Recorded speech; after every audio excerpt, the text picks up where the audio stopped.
जिन लोगों की कुंडलियों में चंद्रमा वीक होता है उन पर इसका जो प्रभाव होता है वो और अधिक तरीके से देखने को मिलता है। सिर्फ 4 से 5 डिग्री का जब फासला रहता है दोनों प्लैनेट्स में, उस टाइम पूर्ण ग्रहण की स्थिति जो होती है वो एस्टैब्लिश हो जाती है। चंद्र ग्रहण का सूतक काल जो होता है वो 9 घंटे पहले और सूर्य ग्रहण का 12 घंटे पहले से सूतक काल जो है वो मान्य होता है। तो किसी भी धार्मिक पुस्तक को, माला आदि को और खास करके किसी भी धार्मिक चीज को छूना नहीं चाहिए, छूना वर्जित होता है। ये ग्रहण जो है वो कुंभ राशि में घटित हो रहा है और कुंभ राशि वायु तत्व राशि मानी जाती है।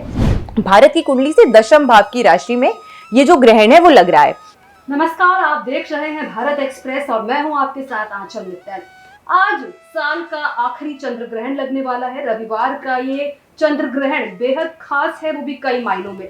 अब ये किन मायनों में खास है, इस दौरान क्या कुछ प्रिकॉशंस लेने चाहिए, किन बातों का ध्यान रखना जरूरी है, ये बात हम समझेंगे। इसके लिए इस वक्त मेरे साथ आचार्य सावित्री सिंह जी मौजूद है, इनसे ये सब बातें समझेंगे। तो सबसे पहले तो बहुत बहुत स्वागत है आपका। धन्यवाद Aanchal ji, thank you for inviting me. मैं आपसे जानना चाहूंगी चंद्र ग्रहण किन मायनों में खास है? बिल्कुल, देखिए जैसे आपने शुरुआत में ही बताया कि ये साल का आखिरी चंद्र ग्रहण है और आमूमन देखा जाता है कि एक साल के अंतर्गत 2 चंद्र ग्रहण और 2 सूर्य ग्रहण जो हैं वो आते हैं। अब कौन सा ग्रहण किस जगह पर विजिबल है नहीं है, उसका भी बहुत गहरा इम्पैक्ट जो है वो देखा जाता है, क्योंकि ये डिटरमिन करता है कि कितना ज्यादा प्रभाव जो है उस क्षेत्र पे इस ग्रहण का पड़ने वाला है। इस बार ये जो चंद्र ग्रहण है ये भारत में विजिबल है और सूतक काल जो है वो अभी ऑलरेडी चल ही रहा है और ये जो चंद्र ग्रहण है वो रात को 9:57 से शुरू हो जाएगा और रात के 1:26 तक पूर्ण चंद्र ग्रहण जो है वो रहने वाला है। और क्योंकि ये भारत में दृश्य है, इसी वजह से इसका जो प्रभाव और इम्पैक्ट है वो और ज्यादा महत्वपूर्ण हो जाता है। दूसरी चीज ये है कि आज से ही पितृपक्ष जो है यानी कि श्राद्ध की जो प्रक्रिया होती है वो भी शुरू हो गई है। तो ऐसे में पूर्णिमा का श्राद्ध भी आज काफी लोग कर रहे होंगे। ये श्राद्ध का जो समय है, ये पितृपक्ष का जो समय है, ये और ज्यादा स्पेशल इसलिए हो जाता है क्योंकि शुरुआत में ही सबसे पहले चंद्र ग्रहण पड़ रहा है 7 तारीख को और अंतिम दिन पर यानी कि 21 तारीख को सूर्य ग्रहण पड़ने वाला है। और जब भी 15 दिन के अंतर्गत 2 ग्रहण एक साथ पड़ते हैं तो टाइम एंड अगेन हमने देखा है कि इसका जो प्रभाव होता है वो बहुत ज्यादा पॉजिटिव नहीं होता है, इनफैक्ट नकारात्मकता ही लेकर आता है कोई भी ग्रहण जब भी आता है। देखिए चंद्रमा जो है वो हमारे मन का कारक माना जाता है, ये जल तरल को गवर्न करता है। एंड जैसे आपको पता होगा साइंटिफिकली इट इज प्रूवन कि हमारी बॉडी में, हमारे शरीर में 70% जल तत्व है, वाटर एलिमेंट है। अब एक ग्रह जो वाटर एलिमेंट को प्रभावित करता है, जब वो राहु के इंपैक्ट में आके यानी कि नॉर्थ नोड के मैलेफिक इंपैक्ट में आ जाता है तो वो ग्रहण की स्थिति बनाता है और ग्रहण की स्थिति में आने से ये जो प्लैनेट होता है ये विचलित होता है। और जब आपका मन का कारक विचलित होता है तो जाहिर सी बात है कि आप दुनिया के किसी भी हिस्से में क्यों ना रह रहे हो, चाहे वहां पे ये ग्रहण विजिबल हो या ना विजिबल हो या आपकी राशि कुछ भी क्यों ना बनती हो, हर व्यक्ति के लिए, हर जीव के लिए चंद्रमा उनके मन का कारक माना गया है। तो ऐसे में चंद्रमा का नेगेटिव इंपैक्ट होने की वजह से जिन लोगों की कुंडलियों में चंद्रमा वीक होता है उन पर इसका जो प्रभाव होता है वो और अधिक तरीके से देखने को मिलता है।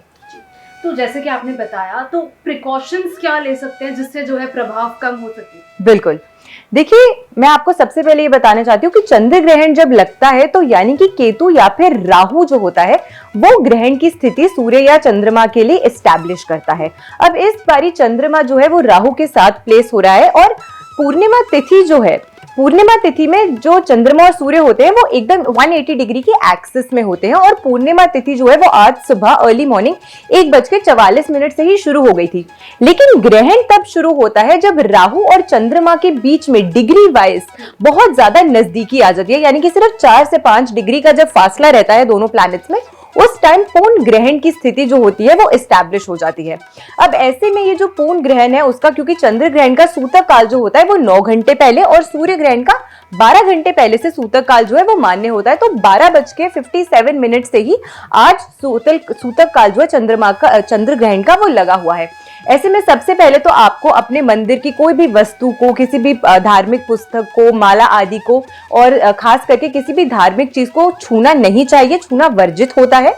दूसरी चीज, आप जो भी चीज आज ग्रहण कर रहे हैं, क्योंकि वैसे तो चंद्र ग्रहण जो है वो रात से उसका पूर्ण जो आपको असर देखने को मिलेगा वो चंद्र ग्रहण जब 9:57 से शुरू होगा उस समय से आपको देखने को मिलेगा। तो सबसे पहले तो आपको प्रयास करना चाहिए कि इन 3-3.5 घंटे की अवधि के बीच में अगर आप कुछ भी भोजन, खाना, पानी आदि ग्रहण ना करें तो वो सबसे ज्यादा अच्छा माना जाता है। लेकिन उसके अतिरिक्त दिन भर अगर आप कुछ भी कंज्यूम करें हैं तो उसमें तुलसी दल डालकर ही आपको कुछ भी चीज जो है वो कंज्यूम करनी चाहिए, उसको ग्रहण करना चाहिए, क्योंकि ये हमारे शास्त्रों में कहा गया है कि तुलसी एक ऐसा स्वच्छ पौधा है जिसको कभी भी ग्रहण का उस पे जो असर होता है वो नहीं पड़ता है। यानी कि जो अल्ट्रावायलेट रेजेस होती हैं जो इस समय निकलती हैं ग्रहण के समय पे, वो तुलसी दल जो है उसको प्रभावित नहीं कर पाती हैं। इसी वजह से जब आप तुलसी डालकर कोई भी चीज ग्रहण करते हैं तो उसका जो नकारात्मकता का प्रभाव होता है वो कम हो जाता है। तो ये एक तरीके से आपके लिए एक मेडिसिनल हीलिंग का काम करती है।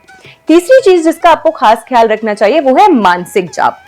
देखिए, हम हमेशा कहते हैं कि फास्टिंग जो होती है वो आपकी बॉडी को, आपके सिस्टम को भी अंदर से कहीं ना कहीं क्लेंस करती है, और जब आप जाप करते हैं तो उससे आपका मेंटल भी जो एक लेवल होता है वो बहुत बेहतर होता है। क्योंकि चंद्रमा में आप अक्सर देखेंगे कि चंद्रमा जब भी कमजोर होता है तो व्यक्ति बहुत ज्यादा एंग्शियस फील करता है, डिप्रेस्ड फील करता है, पुरानी बातों में, पास्ट में चला जाता है कि पिछला हमारे साथ क्या बीता था, क्या हुआ था, और उसका प्रभाव कहीं ना कहीं आपके आज को, आपके वर्तमान को खराब करता है।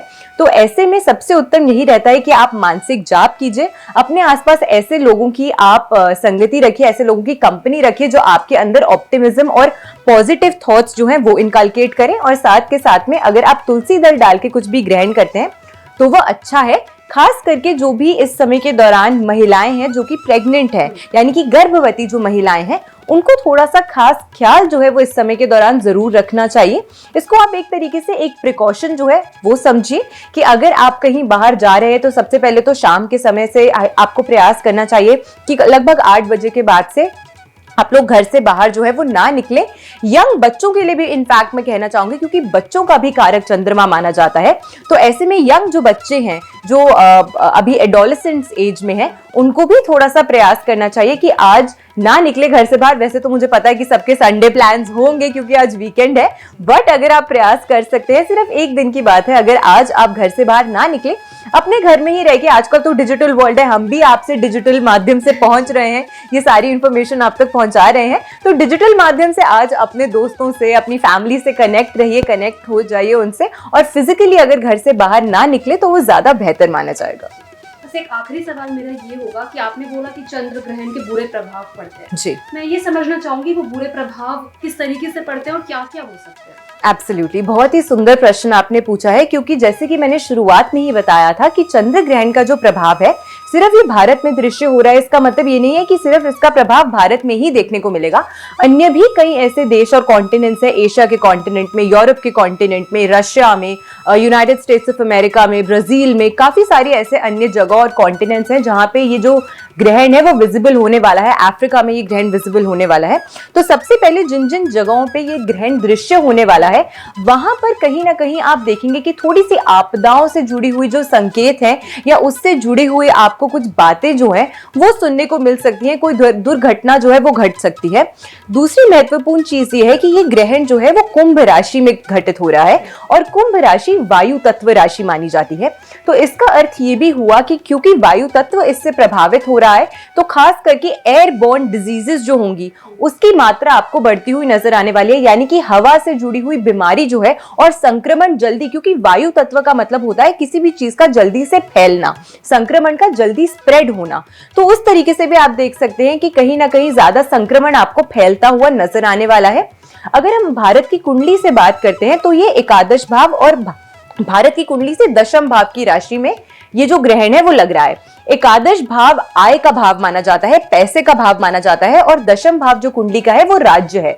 तो ऐसे में ये ग्रहण जो है वो कहीं ना कहीं हमारे देश की इकोनॉमी को भी कुछ ठेस पहुंचाता हुआ नजर आता है। तो इस समय के दौरान इकोनॉमी में आपको सडनली अप्स एंड डाउन्स देखने को मिल सकती हैं। शेयर मार्केट में गिरावट, स्टॉक मार्केट्स में आपको गिरावट देखने को मिल सकती है। आपको सोने चांदी का प्राइस बहुत ज्यादा बढ़ते हुए नजर आने वाला है, और महंगाई जो है वो आसमान छूने वाली है।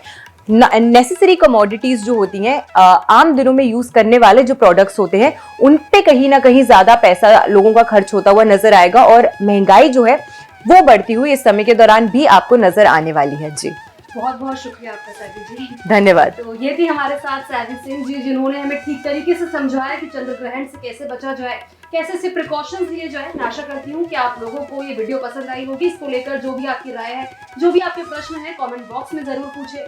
इसी तरह की तमाम जानकारियों के लिए हमारे चैनल को जरूर सब्सक्राइब करें।